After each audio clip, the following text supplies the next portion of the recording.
Bonjour à tous, aujourd'hui on va résoudre cet exercice. On va vous montrer que x est majoré et minoré. Ok, donc pour tout i, p, q appartenant à n étoile, on croit n étoile.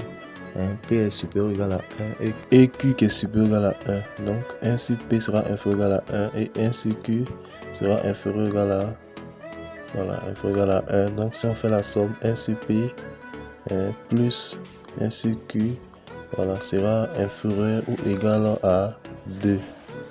Voilà, égal à 2. Or, tout ça est supérieur à 0. Ok, on va déduire la borne supérieure puis la borne inférieure. Voilà, 2 est un majorant de x. Ok. Ok, et pour p et q égale à 1, on a tout simplement 1 sur 1 moins, non, 1 sur 1 plus 1 sur 1 égale à 2 qui appartient à x. Donc 2 est un majorant, puis 2 aussi est le minimum et le maximum pardonné de x. Donc la borne supérieure égale au max de x qui est égal à 2. Ouais, ce n'est pas compliqué. Ok, on va attaquer la borne inférieure. Pourquoi max de x égale à sub de x égale à 2? Parce que tout simplement, parce que le maximum appartient à l'ensemble. Ok. Donc x est un minorant de, bon, la même chose est minoré par 0. Donc il existe une suite IPQ, une suite IPQ appartenant à grand X,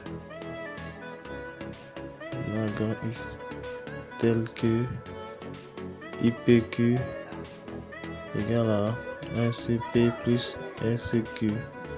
Voilà. Ok, PQ appartient à n étoile. Ok, donc il y a calculé la limite. On a tout simplement la limite lorsque P tend vers plus infini et Q tend vers plus infini de 1 sur P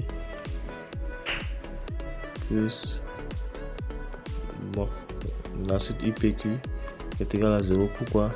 Parce que limite lorsque P tend vers plus infini de la suite de 1 sur P est égal à 0 et limite lorsque Q tend vers plus infini de 1 sur Q est égal à 0. C'est 1 sur Q, excusez, je me suis trompé. C'est un peu